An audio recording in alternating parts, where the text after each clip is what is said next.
அனைவருக்கும் வணக்கம்.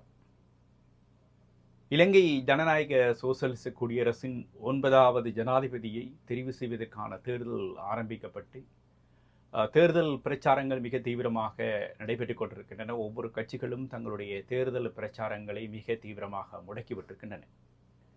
அந்த வேளையிலேயே நேற்று மற்றும் இன்று நடைபெற்ற சில முக்கியமான விடயங்களை இந்த காணொளியிலே பார்க்க போகின்றோம்.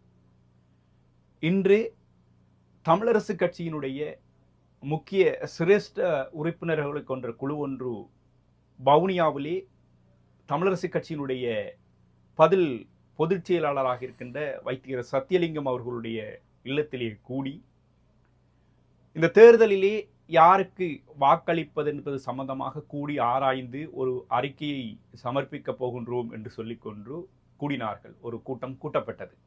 அந்த கூட்டத்திலேயே மிக முக்கியமாக தமிழரசு கட்சியினுடைய தலைவர் மாவை சேனாதிராஜா அவர்கள், பொதுச் செயலாளர் வைத்தியர் சத்தியலிங்கம் அவர்கள், நாடாளுமன்ற உறுப்பினர் ஸ்ரீதரன் மற்றும் நாடாளுமன்ற உறுப்பினர் சுமந்திரன் போன்ற முக்கியமான நிர்வாகிகள் கலந்து கொண்டது நாம் அறிந்த விஷயமே. இன்று அவர்கள் கூடி கலந்து பேசி ஒரு முடிவை அறிவிப்பதாக சொல்லிவிட்டுத்தான் இன்று இந்த கூட்டம் கூட்டப்பட்டது. சுமார் 3 மணி நேரம் நடந்த கூட்டமும் ஒரு இழுபறி நிலையான ஒரு கூட்டமாகத்தான் நடந்திருக்கின்றது. எந்த ஒரு இறுதி முடிவும் எட்டப்படாத ஒரு நிலையிலே அந்த கூட்டம் கலைந்து தமிழரசு கட்சியினுடைய தலைவர் வெளியில் வருகின்ற போது பத்திரிகையாளர்கள் கேள்வி எழுப்பினார்கள். கேள்வி எழுப்பிய போது சேனாதிராஜா அவர்கள் சொன்ன பதில் சற்று வியப்பாக இருந்தது. ஏனென்றால் தேர்தல் அறிவிக்கப்பட்டு இன்று கிட்டத்தட்ட தேர்தல் இன்னொரு வாரத்திலே தேர்தல் நடக்க இருக்கின்றது. இன்றைக்கு 10ஆம் தேதி, 21ஆம் தேதி தேர்தல் நடக்க இருக்கின்றது. இன்னும் மிஞ்சி போனால் இன்னும் 11 நாட்களில் தேர்தல் இருக்கின்றது.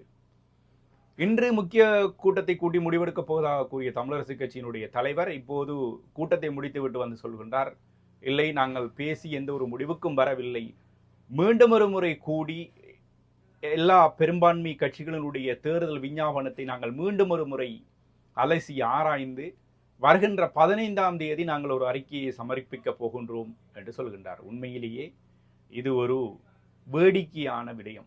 தமிழ் மக்களுக்கு ஒரு சாபக்கேடான ஒரு விடயமாக மாறி இருக்கின்றது தமிழரசு கட்சி.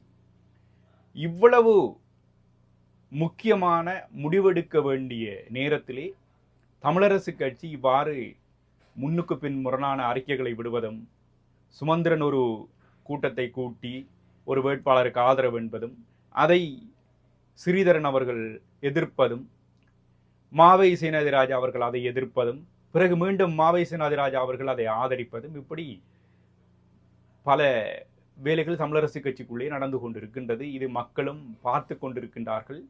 இது எவ்வளவு நாளைக்கு இதை மக்களும் பொறுத்து கொண்டிருக்க போகின்றார்கள் என்பது தெரியவில்லை. அதே வேளையிலே ஸ்ரீதரன் அவர்கள் அண்மையிலே லண்டன் சென்றிருந்தார். சென்று விட்டு வருகின்ற போது பத்திரிகையாளர்கள் ஒரு கேள்வியை அவரிடம் கேட்கின்றார்கள். அப்போது அவர் சொல்கின்றார், என்னுடைய ஆதரவு தமிழ் பொது வேட்பாளருக்குத்தான் பூரணமாக இருக்கும் என்று சொல்லிவிட்டு அதோடு நின்று விடாமல் அவர் முக்கியமான ஒரு கருத்தையும் அந்த இடத்திலே அவர் குறிப்பிட்டதை நாங்கள் பார்க்கக்கூடியதாக இருக்கின்றது. அதாவது, இந்த தமிழ் பொது வேட்பாளர் என்பவர் ஏன் நிறுத்தப்பட்டார், எதற்காக நிறுத்தப்பட்டார் என்ற விடயத்தை மிக தெளிவாக அவர் சொல்லியிருந்தார். உண்மையிலே அந்த விஷயம் அனைவராலும் முட்டு நோக்கப்பட்ட ஒரு விடயமாக இருந்தது. ஏனென்றால் அவர் சொன்ன ஒரு விடயம், இந்த தமிழ் பொது ஜனாதிபதி வேட்பாளர் வடகிழக்கிலே இருந்து 8 தொடக்கம் 10 லட்சம் வாக்குகளை எடுப்பார் என்று கணிக்கப்படுகின்றது.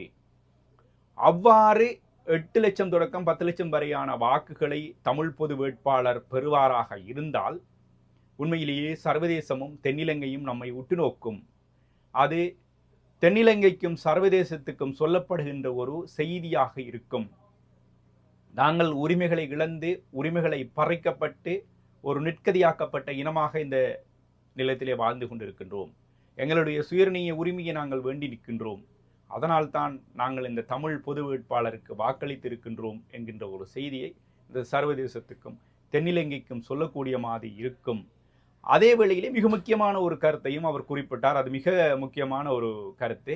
இந்த ஜனாதிபதி பொது வேட்பாளர் என்பது இத்தோடு நின்று விடாது. வருங்காலங்களிலும் நாங்கள் இது போன்று ஒரு ஜனாதிபதி பொது வேட்பாளரை நிறுத்துவதற்கான முயற்சிகளை நாங்கள் தொடர்ந்து எடுப்போம் என்கின்ற ஒரு விடயத்தையும் குறிப்பிட்டிருந்தார் என்பதும் குறிப்பிடத்தக்கது. அதேபோன்று ஜனாதிபதி பொது வேட்பாளராக போட்டியிடுகின்ற அரியநேந்திரன் அவர்களும் மிக முக்கியமான ஒரு கருத்தை கூறியிருக்கின்றார். பத்திரிகையாளர்கள் எழுப்பிய கேள்விக்கு அவர் இந்த பதிலை சொல்கின்றார். தமிழரசு கட்சிக்குள்ளே இருக்கின்ற குளறுபடிகளை பற்றி கேட்கின்ற போது அவர் சொல்கின்றார், தமிழரசு கட்சிக்குள்ளே 2 மிக முக்கியமானவர்கள் குரலை உயர்த்தி பேசி அதட்டி பேசி தீர்மானங்களை எடுக்கின்ற நிலையில்தான் இன்று தமிழரசு கட்சி இருக்கின்றது. சஜித் பிரேமதாசா அவர்களை ஆதரிப்பது என்கின்ற முடிவு கூட அப்படித்தான் எடுக்கப்பட்டது என்ற ஒரு கருத்தையும் சொல்லிவிட்டு இன்னொரு மிக முக்கியமான ஒரு கருத்தையும் பொது வேட்பாளர் அரியந்திரன் அவர் குறிப்பிட்டார். அதாவது, கடந்த ஜனவரி மாதம் இடம்பெற்ற தலைவர் செயலாளர் தெரிவின் போது ஏற்பட்ட பிரச்சனைகள், அதனைத் தொடர்ந்து வந்த பிளவின் காரணமாக தமிழரசு கட்சி 2ஆக பிளவடைந்திருக்கின்றது என்று சொல்ல வருகின்றார். அதாவது 2ஆக பிளவடைந்திருக்கின்றது என்றால் அவர் எதை மறைமுகமாக சொல்ல வருகின்றார் என்றால், திரு சுமந்திரன் பாராளுமன்ற உறுப்பினர் சுமந்திரன் தலைமையிலான ஒரு அணியும் பாராளுமன்ற உறுப்பினர் ஸ்ரீதரன் தலைமையிலான ஒரு அணியாக தமிழரசு கட்சி 2ஆக உடைந்திருக்கின்றது என்பது யாராலும் மறுக்க முடியாத ஒரு உண்மை. இது இவ்வாறு இருப்பது தமிழர்களுக்கு நல்லதல்ல. இது மிக விரைவிலே இந்த பிரச்சனைகள் சரி செய்யப்பட வேண்டும் என்பதுதான் எங்களுடைய நோக்கமும் மக்களுடைய எண்ணமுமாக இருக்கின்றது. நேற்றைய தினம் தேர்தல் பிரச்சார தம்புகெமவில் இடம்பெற்ற தேர்தல் பிரச்சாரத்தின் போது அனுரகுமார திசநாயக்க அவர்கள் ஒரு விடயத்தை சொல்லியிருந்தார். வருகின்ற 22ஆம் திகதி தான் ஜனாதிபதியாக சத்தியப்பிரமாணம் செய்ய இருப்பதாகவும், சத்தியப்பிரமாணம் செய்தவுடனேயே தான் பாராளுமன்றத்தை கலைத்து விடுவேன் என்கின்ற ஒரு கருத்தையும் சொல்லியிருந்தார். அதோடு நின்று விடாமல் பாராளுமன்றத்தில் நிறைய ஊழல்வாதிகள் நிறைந்திருக்கின்றார்கள், அவர்கள் தொடர்ந்து ஆட்சியில் இருக்க நான் அனுமதிக்க மாட்டேன், அதனால் உடனடியாக என்னுடைய பதவியேற்பு நடந்தவுடன் இந்த பாராளுமன்றத்தை கலைத்து விடுவேன் என்று கூறினார். ஆம், யார் வேணுமானாலும் எப்படி வேணுமானாலும் பேசலாம், இறுதியிலே முடிவெடுக்கப் போவது மக்களாகிய நீங்கள்தான் என்பதை ஒவ்வொரு அரசியல்வாதிகளும் புரிந்து கொண்டு பேசினார்கள் என்றால் நன்றாக இருக்கும் என்று நினைக்கின்றேன். மீண்டும் ஒரு காணொளியினூடாக உங்கள் அனைவரையும் சந்திக்கும் வரை உங்களிடமிருந்து விடைபெறும் நான் தமிழ்மாறன் ஜோகலிங்கம். நன்றி, வணக்கம்.